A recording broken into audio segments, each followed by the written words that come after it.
Greetings and bienvenue, Midnight Crew. Thank you for returning to this broadcast. And welcome to new viewers joining us for the first time. If you like a video, then feel free to subscribe. Could we possibly get a creepy shit that's happened to you while driving thread? Here's one that happened in June. Driving on a backway road, 2 a.m.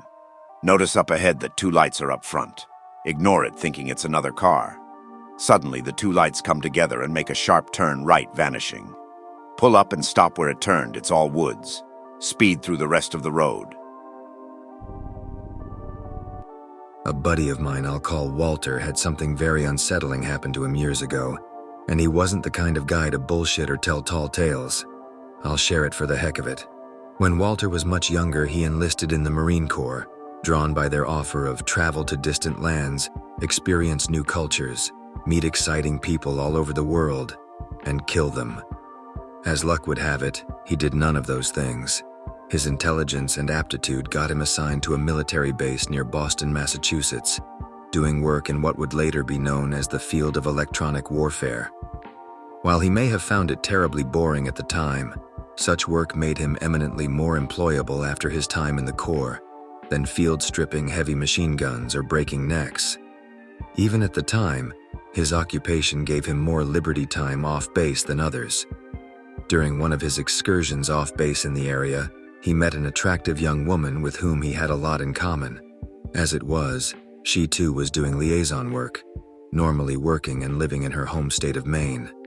They soon fell very much in love, as young people do, and soon Walter was spending substantial portions of his free time making a long commute from Massachusetts to the far interior of Maine. A long, very long drive, but not an impossible one, least of all to a headstrong young Marine who was certain he'd found the love of his life.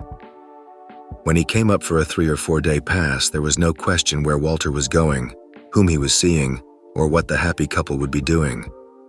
Now, on one of these occasions, it seems he overslept a bit, or his beloved let him oversleep a bit, not fully aware of the terrible predicament such an action would put her young man in.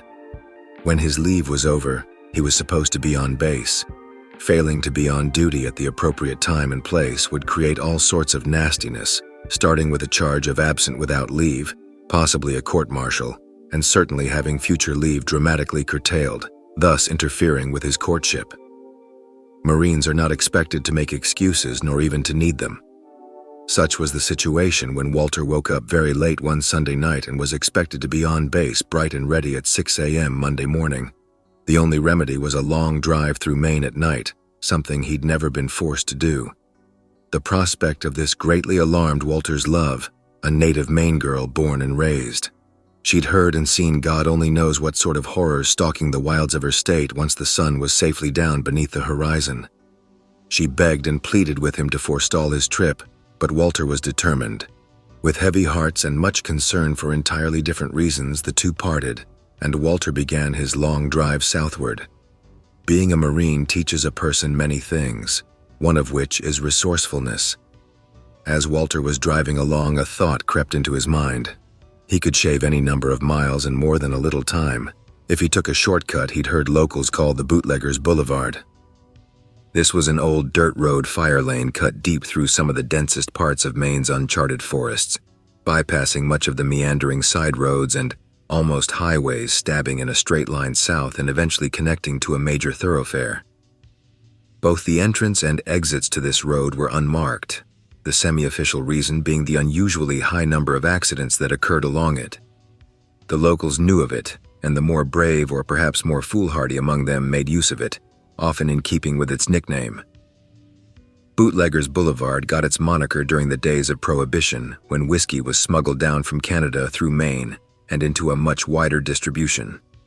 A number of them met their deaths along it during the cruel turf wars among various crime syndicates and with the police, all seeking to control both the route and the flow of contraband. After Prohibition's repeal, cigarettes and later narcotics still trickled both up and down this stretch of road, nearly a century after it acquired its name. The advantages of it were undeniable. A smuggler could rest assured that once on the path, no local or state police officer would trouble them with an unexpected vehicle stop. The only disadvantage the route offered was that many travelers, legal or otherwise, were found in tangled wrecks along the sides, or simply never found at all. How much of this passed through Walter's mind when the entrance to the Bootleggers Boulevard approached, Walter himself has forgotten. Either way, he clicked on his turn signals, pulled off the highway, and began to make his way down the road. Within minutes, his car was enveloped with what Anthony Burgess called country dark. There are no street lamps even at intervals. The sky is completely black, empty of the urban night glow, because rural towns don't have the endless rows of neon-lit shops and monstrous illuminated billboards. The trees narrowly encroaching the path are hundreds of years old and incredibly tall, allowing only the narrowest strip of the faintest starlight to filter through. The only visible light for the entire stretch of roadway came from the headlamps of his car. As Walter found out, it illuminates far less than a person comes to expect after being conditioned by night driving on major highways in civilized places. Walter was discovering what every peasant knew only a century earlier. It's dark at night and the darkness presses in very close. As a result of this discovery, Walter admitted to dropping his speed down just a bit. He was still saving a lot of driving and there was no sense tempting fate too much. The dirt road dragged on. The tall trees blotted out any radio signals as easily as they did starlight. Walter was alone in one of those few truly wild places left in America. After a point, Walter began to have doubts he was completely alone. He admitted to feeling watched by some presence behind him. The first time it bothered him enough to stop and look, finding nothing.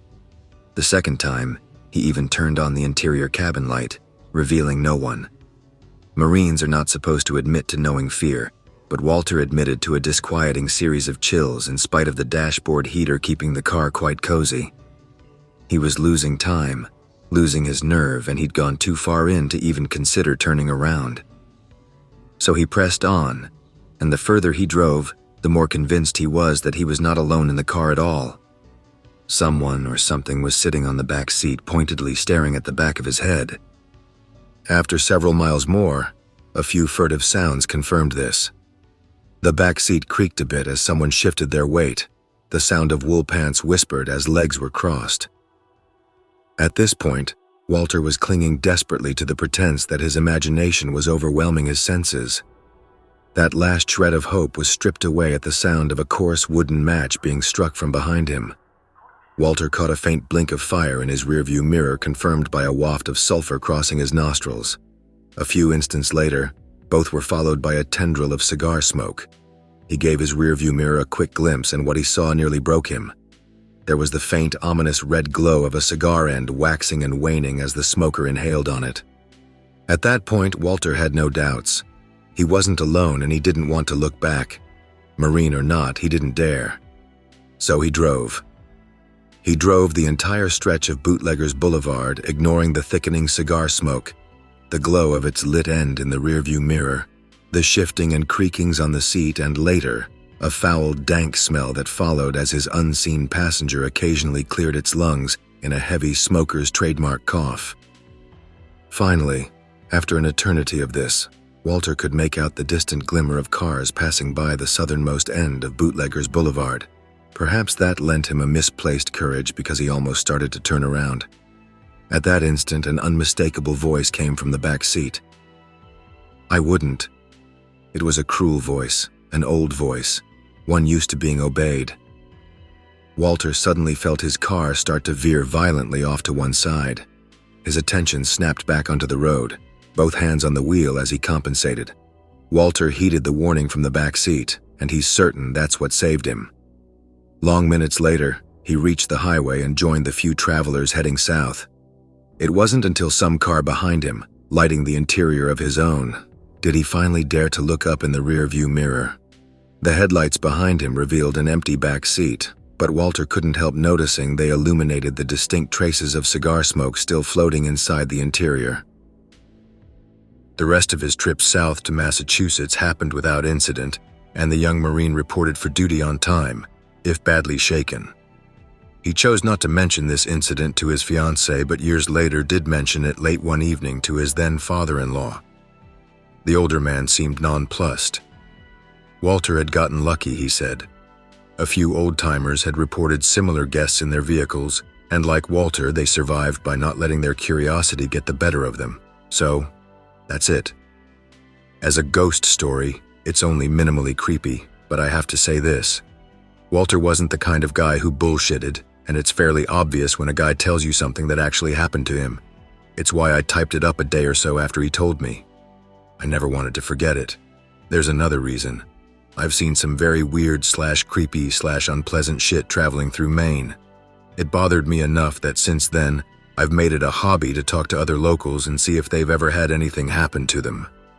Of course, I don't ask just anyone.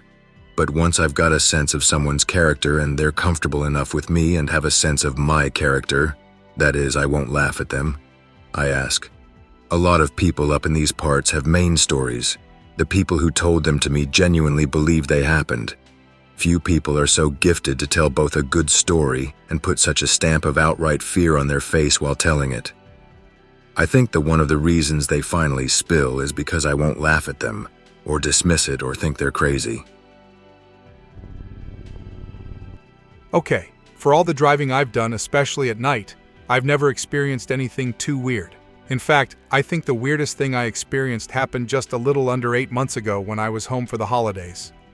B30, back home in rural western Pennsylvania, visiting my high school best friend Nick, who is now married with 2 children and living in a nice house in the nearby town. Hanging out, drinking, having dinner. It starts snowing really hard. Snow piles up. It's getting late. Nick offers to drive me back home. It's about a 20-minute ride to my house, maybe 30 in these conditions. We're about halfway there. It's about 9 or 10 p.m. Dark. Snow is coming down hard. Along this one stretch of country road where there's only a church, a cemetery, and a few houses further down a stretch of a couple miles. Suddenly I see a young man walking on the opposite side of the road, trudging along in a snowstorm. Both say, WTF? Don't see any broken down cars or houses with lights on, otherwise no reason as to why this guy is wandering around out here. Nick says, I'll pick him up if I see him on the way back. Never bothered to ask if he saw him on the way back. So, WTF? Ghost? Killer? Just some dude that decided to take a walk at night on the road in the middle of a snowstorm? I don't know how much things have changed in that part of Pennsylvania since I've left, but that kind of behavior seems very uncharacteristic of the locals. Be at the beach drinking with friends. Gets late around 6 p.m., sunset over the mountains making it more dark. The drive back home is 2 hours along a windy road. Friend drunk out of his ass playing the ukulele, singing a funny song. Driving, kinda swerving but maintaining a little smashed. Fog starts covering the road. Cars in front of us disappeared. No cars behind us. Just the 2 of us on a windy roadway alone. Suddenly a hitchhiker appeared on the road. Old lady, dark brown, wearing a muumuu dress. She waves us down. Conscience tells me to pull over. Does so. The old auntie looks harmless. Friend asks the old lady, Auntie, what are you doing on this road at night? You need one ride or what? Lady replies, yes, just to Kaimuki. Friend says, Oh, auntie, we are not going that way. Just to the town ahead. Lady says, Oh no, that's fine. Give the lady a ride. Friend sucks up whatever beer and offers me some. Lady questions us if we're okay with driving. Friend reluctantly tells auntie not to worry. Tell her how good of a driver I am even drunk. All laughed. Friend pulls out a cigarette. I take one. The old lady asks for a stick. Friend hesitantly says his lighter doesn't work to discourage the old lady. He doesn't like sharing. Auntie insists and tells us not to worry. We both look at her strangely. Friend gives her the stick. She cups her palm with the cigarette in her mouth and slowly guides the tip to her palm. WTF moment in 3, 2, 1. The middle of her palm glows red, like an eerie dark glow, like you could feel the heat just coming from her hand. My friend and I stared at her in disbelief for that moment. She looks at us while smoking the cig and never says another word. Friend is scared out of his ass. He moves down a seat away from her passenger side. Pull my shit together on the road and find the nearest drop-off for this spooky lady. Enter town and spot a taxi parked on the side. Tell the old lady that if she wants a ride to Kaimuki, she will have to ask the taxi driver. She nods and exits our car and walks toward the taxi driver. Drive to the corner store to get some water or some shit. More cigarettes. We're still spooked. Taxi pulls up into the store driveway. Taxi driver is alone and enters the store. My friend and I looked at each other before talking to him. Ask if he saw the auntie that we let out of our vehicle and out on the street. Taxi guy looks at us weirdly and says, "No. All I saw was you stopping right behind my cab, talking, pointing, and directing your fingers at nothing like some crazy person." My friend and I realized that he saw no lady. It was just us. It was like the old legends. Fire goddess named Pele hitchhiking on the road at night. She saved us that night by killing our buzz with that display. I cried in bed that night. Friend refuses to talk about it. Brit here, B17, driving maybe 2 months max. Going through Forest Road to go see my sister who just had a baby. I'm the only one on the road. It's pitch black. It was only 8 or so p.m., but it was middle of winter, so very dark very early. I'm doing 70 miles per hour, and I cruise round a very long sweeping bend. All of a sudden, I see taillights in front of me. They are glowing bright red, indicating harsh braking. I slam on my brakes and try to control the car during its abrupt stop. The taillights are coming towards me fast. I brace myself. I know I'm going to crash. I see the taillights as I pass through them. My car finally comes to a stop, and I get out. Nothing there. I cannot even begin to put to words how confused and freaked out I was, and I never told anyone this. The most accurate way I can describe what the passing was actually like is if you have a thick fog and project an image onto it.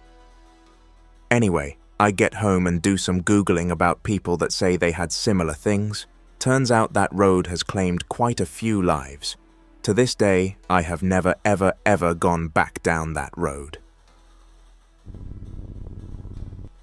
Be 1970s, be uncle, be Arizona State Trooper late at night, patrolling, kinda drowsy, fall asleep behind the wheel, bang, jolted awake, off the road, cruiser has hit something, hear shrieking, an ear-splitting wolf howl crossed with a whale song.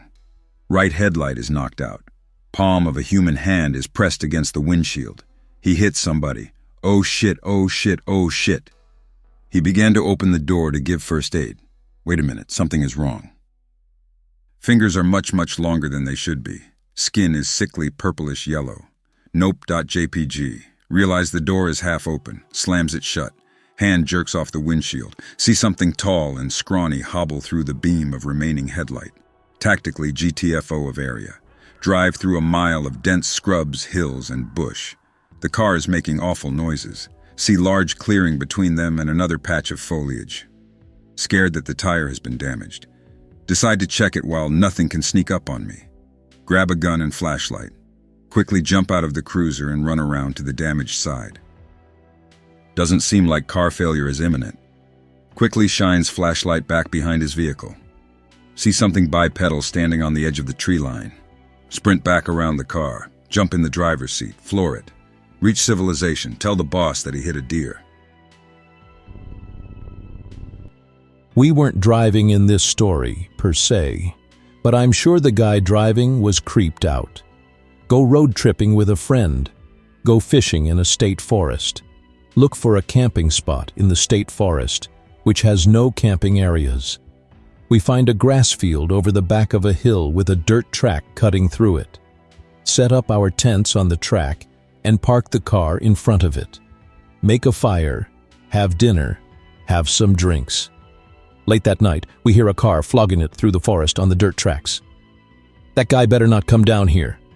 No way. Who the hell would come down here? Go back to drinking. Next thing, the car comes bearing into the parking area at the top of the hill. Headlights pointing down toward our area. That guy better not come down here. As if. Forget about it. What do you know? The track we were camping in is actually an amateur racetrack. Car comes down the track full speed. Our camp enters his headlights, and he hits the brakes. My friend and I both jump up out of our seats with machetes like, what the fuck? Crunch. The guy in the car slams it into reverse, hits the gas to the floor, and belts out of there. My friend and I stared at each other. WTF was that?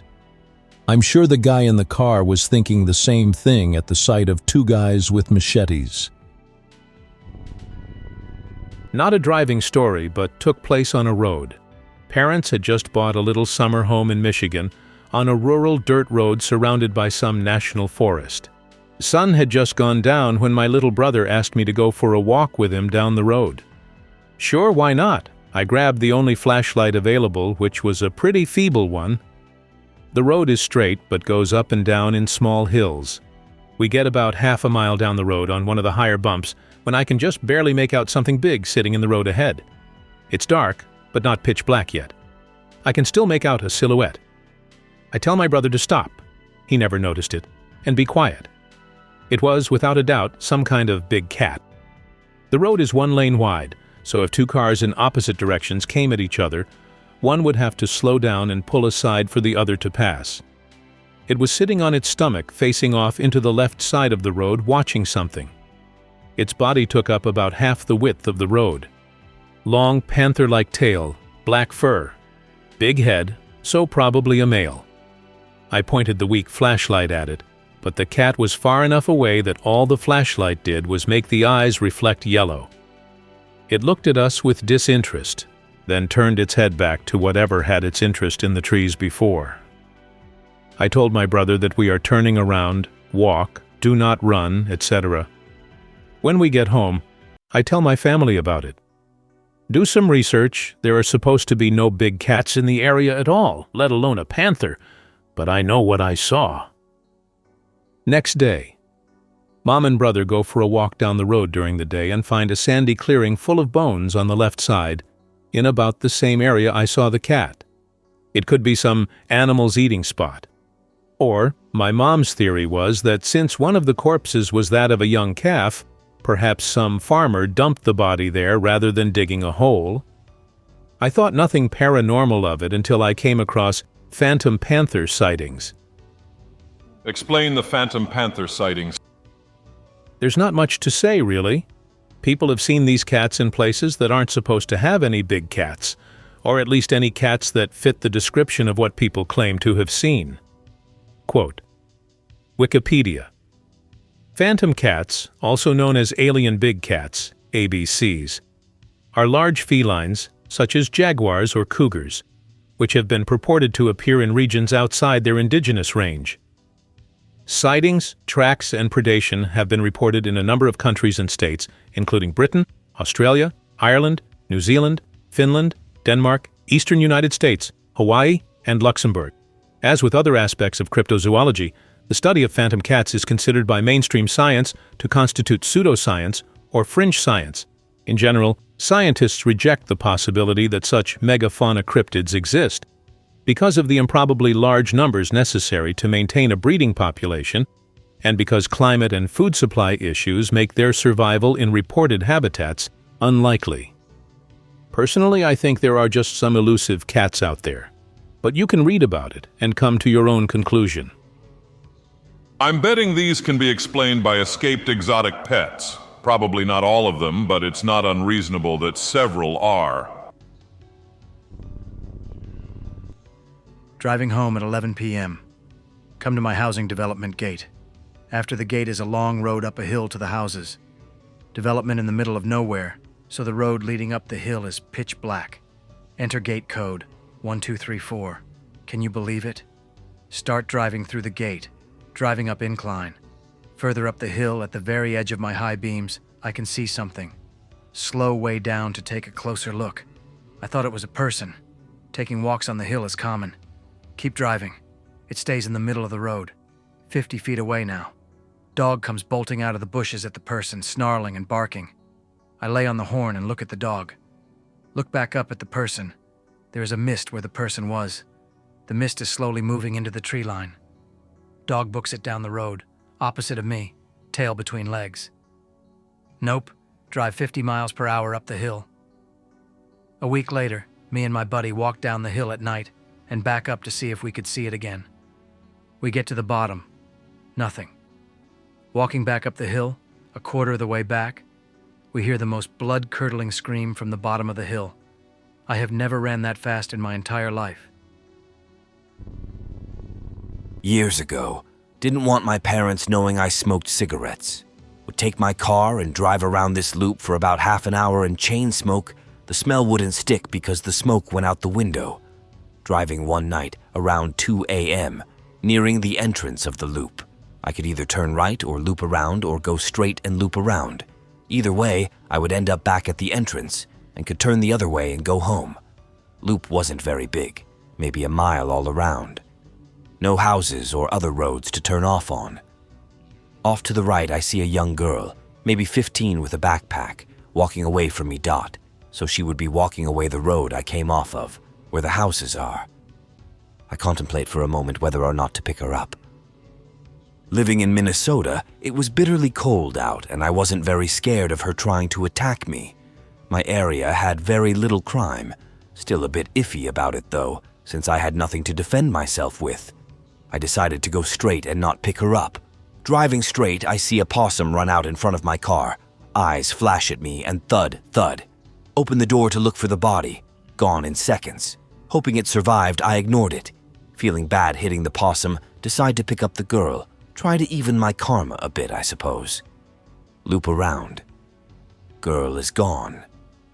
Unless she ran into the woods for whatever reason, there's no other place she could have gone by the time I looped back. Driving home from a party late at night. Girlfriend is looking out the window. See a small boy in a winter coat trudging along through the snow. We pull up. My girlfriend rolls down the window and calls out to him. He stops and very slowly starts to turn. Hairs on the back of my neck start to stand. See the darkness twist around it. The boy's skin is a disgusting shade of yellow, blotchy and bulky in odd places. Looks like a bloated corpse. He croaks out in a raspy voice, "I'm so cold, please help me get home." Starts walking towards the car. Girlfriend screams and tells me to drive. I do. Dad told me once when he was in high school, he was riding around with a friend one night. They were on a little back road that went up the side of a mountain and had pulled over to a gravel lookout, probably to roll a joint or something.